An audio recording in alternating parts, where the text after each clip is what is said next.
বিরতির পর ফিরে এলাম আজকের বাংলাদেশে। যে বিষয় নিয়ে কথা হচ্ছিল, এই ইন্ডাস্ট্রিকে প্রোটেক্ট করা, পাইরেসি বলেন বা বিনামূল্যে যে সহজলভ্য আমাদের, এই জায়গা থেকে রনি ভাই আপনি। আসলে টেকনোলজি চেঞ্জ হচ্ছে, নতুন নতুন অনেক কিছু আসবে, এটাকে আসলে ইন্ডাস্ট্রি রিসিভও করতে হবে একটা পর্যায়ে, স্বাভাবিক। যে অডিও ক্যাসেট আগে যেটা ছিল সেটা থাকবে না, সিডি, তারপর সিডিও থাকবে না, তারপরে সবই এখন সেটাও থাকবে না, এটা স্বাভাবিক একটা প্রক্রিয়া। কিন্তু বড় বিষয়টা হচ্ছে যে জিনিসটা হচ্ছে কপিরাইট প্রোটেক্টেড হওয়া, হ্যাঁ, রাইটসটা রিজার্ভ হওয়া, যে একজন শিল্পী সে যে সৃষ্টিটা করছে সেটার যেন মূল্যায়ন সে পায়, এটাকে আসলে মানে এটাকেই আসলে প্রোটেক্ট করতে হবে। তো সেটা নেটে যাক, যেই টেকনোলজিতেই তার কাজটা রিলিজ হোক না, তার পাশাপাশি কি আর্থিক বিষয়টাও প্রোটেক্ট হলেই কিন্তু আর্থিক বিষয়টা চলে আসবে। আসলে আমি মনে করি এখন যেভাবে টেকনোলজি মানে প্রত্যেকটা দেশেই আসলে আছে, আমাদের এখানে ছোঁয়া লেগে গেছে। এখন আমাদের দরকার হচ্ছে কপিরাইট লয়ার ভালো, আমাদের দরকার হচ্ছে এই জিনিসটা সম্পর্কে জানে যারা। ইউটিউবে ধরেন আমার কিছু নাটক আছে যেটা কয়েক লাখ ভিউ হয়ে গেছে, এখন আমি ইউটিউবকে কিভাবে ক্লেম করব যে আমাকে এইটা এই ভিউয়ারশিপের জন্য আমাকে কত টাকা ইউটিউব দিবে। অলরেডি কিন্তু এটা প্রক্রিয়াটা শুরু হয়ে গেছে। আমি পেয়েছি, আমিও অফার পেয়েছি এর মধ্যে, যে অফার না, আমি ডলার পেয়েছি। আচ্ছা আচ্ছা, তো আমাকে একটা কোম্পানি বললো যে আপনার যে পরিমাণ ভিউয়ারশিপ, আপনি আমাদের সাথে যদি ইউটিউবের সাথে লিগ্যালাইজ করে ফেলি তাহলে আপনার যে কোনো কন্টেন্টের জন্য আপনি টাকা পাবেন। সো এই জিনিসটা হচ্ছে যে মানে দরকার হচ্ছে জানাটা। আরেকটা জিনিস আছে কি, আপনার লিংকটা যে আপনি সবসময় আপলোড করছেন তা না, বাজে কোয়ালিটিতে আপলোড করে। এই যে কোয়ালিটির বিষয় আমি যেটা বলবো সেটা হচ্ছে অরিজিনাল চ্যানেল। ধরেন আমার নামে একটা চ্যানেল আছে, এইটা আমাকে মার্কেটিং করতে হবে যে ভাই রেদওয়ান রনি চ্যানেলে কিন্তু আমার নাটকের অরিজিনাল ভার্সনটা তুমি দেখতে পাবো। এখন টিভিতে যখন অনিয়ার হয় তখন অনেকে কপি করে এটা ছেড়ে দেয়, খুবই বাজে সাউন্ড, বাজে কোয়ালিটি। আমি যতটা প্রেম দিয়ে, যতটা আনন্দ নিয়ে আমি পিকচারটা শুট করছি, ওই কোয়ালিটি কিন্তু দর্শক দেখে। আমি তো তুহিন ভাইয়ের অভিজ্ঞতাটা যদি শুনি, আপনি বলছেন যে আপনি রেভিনিউ পেয়েছেন ওখান থেকে। একটা আমি বাংলাদেশে বেশ দু একটা কোম্পানি এখন এসছে, আমি যাদের সাথে করেছি, আমাকে একদিন হঠাৎ বললো যে আপনার গানগুলোর তো অনেক ভিউ হয়, আপনি আপনাদের সাথে এগ্রিমেন্ট করেন। ওদের আবার আইটিউনস, তারপরে ইউটিউব চ্যানেল, এদের সাথে ওদের একটা ইয়ে করা আছে, এগ্রিমেন্ট করা একেবারে। মানে আমার যে গানগুলা দেখবে ওর উপরে একটা অ্যাড যায়, বিজ্ঞাপন যায়। দেখবেন আপনি যে ইউটিউবে একটা জিনিস দেখবেন, ডান সাইডে একটা কারসারে যায় বিজ্ঞাপন, ওর উপরে ভিউশিপ এবং ওই স্পন্সরের উপরে একটা রেভিনিউ করে। তা আমি তাদের, আমার কিছু গান আমি গত সেপ্টেম্বর থেকে আমি তাদেরকে বললাম যে আমার এই গানগুলো আমার কাছে প্রোটেক্টেড, আমার রাইটস এগুলা, আপনি এইগুলার উপরে কাজ করেন। পরে আমার 2-3 মাস পরে আমার বেশ একটা হ্যান্ডসাম অ্যামাউন্ট তারা ডলারে পেমেন্ট করলো, এবং উইথ কোথায় ভিউ হয়েছে, ইউকেতে কত ভিউ হয়েছে, ইউনাইটেড স্টেটসে কত, একটা ডিটেইল আমাকে রিপোর্ট দিয়েছে। তখন আমি ভাবলাম যে এই বিষয়গুলো থেকে আমাদের আর্নিং এর অনেক সোর্স আছে যেগুলো আমরা ডিপ্রাইভ হচ্ছি।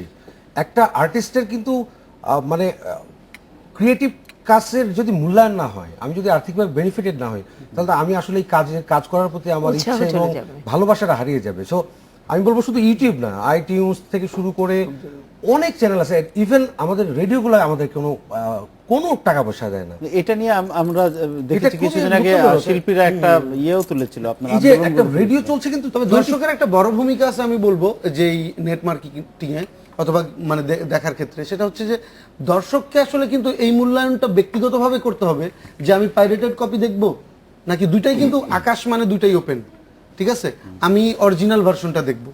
তো যত বেশি অরিজিনাল মানুষ দেখবে তত বেশি কিন্তু আমরা ইন্সপায়ার্ড। এটার জন্য কিন্তু ভিউয়ারদের একটু সচেতন করে চলা দরকার, কারণ তার তো জানতে হবে যে এই কন্টেন্টটাও আছে, সেটাও আছে, কোনটা তার যে অপশন আছে এটাও তো অনেকে জানে না। আমি একটু আপার কাছে যাচ্ছি। আমাদের এখানে, আমাদের বাংলাদেশে মূলত উৎসব, ঈদ যদি ধরি আমাদের সবচেয়ে বড় উৎসব, এটা হয়ে যাচ্ছে পুরোপুরি খাওয়া দাওয়া কেন্দ্রিক। অথচ একটা উৎসব তো নানা রকম বিষয় থাকে। ধরেন আমরা হয়তো এখন কিছুটা চেঞ্জ হচ্ছে, আমাদের অনেকে ঘুরতে যাচ্ছেন, পর্যটন বিকাশ হচ্ছে আমাদের ইন্টারনাল, কিন্তু এই যে খাওয়া দাওয়া কেন্দ্রিক হওয়াতে উৎসবের সময় আমরা ভুরিভোজ করে মানে সবকিছু ভুলে যাই। এই ব্যাপারে আপনার কি পরামর্শ? খাওয়ার ব্যাপারে পরিমিত বোধটা কতটুকু থাকা দরকার? না, আসলে আমরা ছোটবেলা থেকে যেটা দেখে আসছি, হ্যাঁ, যে সব বাড়িতে ঈদের দিন একটা ইমপ্রুভ ডায়েট হবে। হ্যাঁ, শুধু সব বাড়িতে কেন, ইভেন এতিমখানা বলেন বা ইভেন জেলখানায়ও। হ্যাঁ, তো খাওয়া ব্যাপারটা তো ঈদের সাথে ছোটবেলা থেকে আমরা কবিতা, গল্পে সব কিছুতে আমরা পড়েছি যে ভালো ভালো খাওয়া তো ঈদের দিন, সেটা ছেড়ে তো আমরা বেরিয়ে আসতে পারবো না। তবে আজকালকার দিনে না আপনার মানুষ এত ঘুরে বেড়ায় না। আগে যেমন সব ছেলে মেয়েদের নিয়ে সকাল থেকে মানুষ বেড়াতে বের হতো বা আজকাল মানুষ পরিবার কেন্দ্রিক, বাসা কেন্দ্রিক হয়ে গেছে। হয়তো বা একটা বাড়িতে একটা বেলায় গেট টুগেদার হলো, হ্যাঁ, সেরকম আগের দিনে যেমন ট্র্যাডিশন, সব বাড়িতে বাড়িতে একদম আনন্দের হুল্লোড়। ঈদের আগের দিন রাতে ঘুম হচ্ছে না, হ্যাঁ, কখন নতুন কাপড়টা পরবো বা কখন সব নামাজ থেকে আসবে, হ্যাঁ, সেই আমেজটা অতটা নাই। আমি বলবো মফস্বলে এখনো আছে, মফস্বলে এখনো আমি দেখি শহরে মানুষ অনেক আত্মকেন্দ্রিক এবং নিউক্লিয়াস ফ্যামিলি হয়ে গেছে, বেশি যান্ত্রিক হয়ে গেছে, হ্যাঁ, নামাজটা সকালে পড়তে যেতেই হবে সেই জন্য যাওয়া। কিন্তু খাওয়া দাওয়াটা আসলে এটা অ্যাভয়েডেবল না, তবে আমি অ্যাডভাইস করব সবাইকে যে একটু বুঝে শুনে খেতে, কারণ আজকাল সত্যি কথা বলতে কি আমরা যে কি খাচ্ছি আমরা নিজেরাও জানি না। আর নাগরিক ঈদের কিন্তু একটা ভিন্নতাও এসেছে। এখন আমরা ঈদের দিন দেখতে পাই বেইলি রোডে বলেন অথবা বাইরে খাওয়া, হ্যাঁ, বাড়ির খাবার ছাড়া আমরা ম্যাক্সিমাম একটা কোক, একটা আইসক্রিম কিন্তু ঈদের দিন তো সবার বাসাতেই ভালো ভালো খাবার হয়, সেটাও একটা প্রশ্ন আর কি। হয়তো এটার উত্তর তারা দিতে পারবে, আমাদের পক্ষে দেওয়া সম্ভব না। তুমি ভাই, ঈদের সময় দেখা যায় ঈদের অনুষ্ঠানগুলো একটা অন্যতম আকর্ষণ থাকে টিভি চ্যানেলগুলোতে লাইভ প্রোগ্রাম, লাইভ গান। তো আপনার কাছ থেকে কি আমরা কিছু পাচ্ছি কোথাও আপনার? আমি ইউজুয়ালি আমার বাড়িতে গিয়ে ঈদ করি সবসময়, চুয়াডাঙ্গাতে বাবা মার সাথে। সো আমার ওই ঈদের সময় কি আমার স্কুল ফ্রেন্ড, দর্শকদের বঞ্চিত করে আপনি পরিবারকে সময় আমার দেন। সারা বছর তো সেটাও কাজ এখানে অবশ্যই। করি। আর ওই সময়টাতে আমি যদি দুই ঈদে বাড়ি যাই বাবা মার সাথে ঈদ করতে, সো আমি এগুলো ভুলে একেবারে 4-5-6 দিনের জন্য আমার যেখানে বেড়ে ওঠা সেই জায়গায় ঈদ করি, পুরনো বন্ধুদের সাথে দেখা হয়। আমার কাছে ওইটার গুরুত্ব খুব বেশি লাগে। মনে হয় যে না, আমার যেখান থেকে আমার বেড়ে ওঠা সেই জায়গায় গিয়ে ঈদ করা, সেই পরিচিত মাঠ, সেই বন্ধু, বাবা মা, এটা একটা আমার কাছে একটা আনন্দের বিষয়। আর যেগুলো এখানে শুট করা যায়, যেগুলা বিভিন্ন চ্যানেলসে, ওগুলা অন এয়ার হয়, ওগুলা বেশ ভালো লাগে। এলাকার মানুষজন দেখে বলে বা আপনাকে দেখলাম, বেশ ভালোই লাগে না? তারপরে বিভিন্ন বাড়ির সামনে দিয়ে ঘুরে বেড়ানো। লাইভ প্রোগ্রাম আর রেকর্ডেড প্রোগ্রাম, ধরেন দুটোর মধ্যে কিরকম, মানে কোনটা আপনার পছন্দের? দুটার দুই রকম জিনিস আছে। আমরা যখন লাইভ কোনো শো করি, মানে অনেক দর্শক থাকে, তাদের ইনস্ট্যান্ট রিয়াকশন দেখা যায়, এবং এই পালসটা অন্য জিনিস। রেকর্ডেড সেই বিষয়টা তো আসলে বোঝা যায় না। সো এটা লাইভের অন্যরকম বিষয়। রনি ভাই, এক সময় ঈদের সিনেমা মুক্তি নিয়ে আমরা দেখেছি পত্রপত্রিকায় নিউজ এসেছে, 10টা ছবি জমা পড়েছে, লটারি করে মানে কোনগুলো মুক্তি পাবে সেগুলো নির্ধারণ করা হচ্ছে। এখন কি সেরকম ব্যাপারটা আছে? চলচ্চিত্রের শুধু মানে ঈদ না, প্রত্যেকটা সময় ঈদ হলে তো একটু স্পেশাল। প্রত্যেকটা সময় আসলে বলবো যে চলচ্চিত্রে এখন একটা মানে চেঞ্জিং টাইম যাচ্ছে, হ্যাঁ, যে ভালো চলচ্চিত্র হওয়ার একটা প্রবণতাও তৈরি হচ্ছে। আবার অ্যাট দ্য সেম টাইম মার্কেটে মানে ডিস্ট্রিবিউশন থেকে শুরু করে প্রত্যেকটা জায়গায় একটা চেঞ্জ আসার চেষ্টা করছে। আসলে আমি বলবো আরো চেঞ্জ দরকার এক্ষেত্রে। মানে একটা প্রডিউসার মানে হিউজ পরিমাণ টাকা লগ্নি করবে তখনই যখন দেখবে তার মার্কেটটা রেডি। কিন্তু আমাদের এখানে ঈদে যেমন আপনি বললেন যে 10টা সিনেমা হুমড়ি খেয়ে পড়ছে, কেন? কারণ 10টা প্রডিউসার জানে যে ঈদে আমার ছবিটা গেলে হয়তো অনেক বিজনেস করতেছে। এখন দর্শক অবশ্যই ছবি দেখতে চায়, কিন্তু মার্কেটের ওই রমরমা অবস্থা কিন্তু নাই। কিন্তু আমি বলবো সিনারিও উইল চেঞ্জ, আস্তে আস্তে হচ্ছে।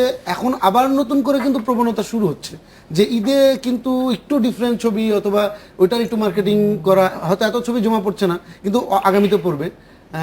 মানে স্বর্ণযুগ তো একটা সময় ছিল, সেটা হয়ে আস্তে আস্তে রৌপ্য যুগ, তারপরে লোহাযুগ চলে আসছে, আবার স্বর্ণযুগে যাওয়ার চেষ্টা করছে। মানে আপনি আশা করছেন আবার আমরা স্বর্ণ? হ্যাঁ, আমি তো অবশ্যই সবসময় কোনো ইঙ্গিত কি পাচ্ছেন?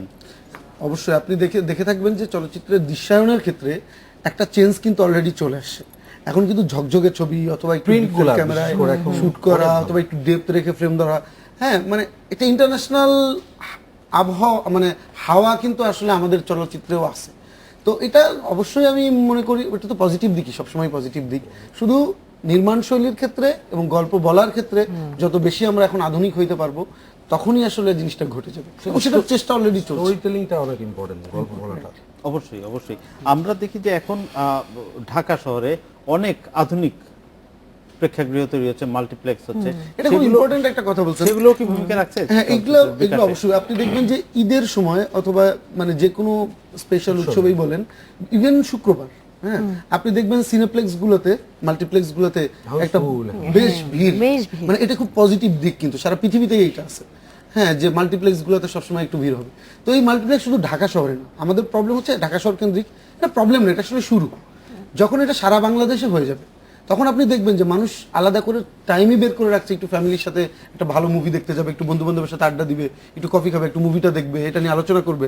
হ্যাঁ, তো এই সিনেপ্লেক্স গুলো দরকার সারা বাংলাদেশে। কিন্তু মানে ভালো প্রেক্ষাগৃহ খুব জরুরি, খুবই চলচ্চিত্র ভালো বিকাশে। পরিবেশ। না, কারণ একটা কিন্তু আমার কথা হচ্ছে যে তাহলে তৃতীয় শ্রেণীর লোকজন তাদের এন্টারটেইনমেন্টের কি ব্যবস্থা হবে? কেন তারা কেন যাবে না? তারা এখানে যেতে সমস্যা এখানে কোথায়? যথেষ্ট মূল্য, সেটা এটা হচ্ছে টিকিটের বড় কথা। আপনি মূল্য। ঢাকা শহরে যখন আপনি একটা সেরকম জায়গা বেছে নিচ্ছেন, হ্যাঁ। এটার জন্য মূল্যটা বেশি হয়ে যাচ্ছে। হ্যাঁ। কিন্তু অন্যান্য হল, সেটা মাল্টিপ্লেক্স ছাড়াও অন্যান্য হল তো এক্সিস্ট করে, সেই হলগুলোকে একটু রিনোভেশন সেগুলোকে একটা মানে নিয়ে আসে। আমরা একটা বিরতি নিয়ে আসি, নিচে একটা বিরতি, সাথেই থাকুন।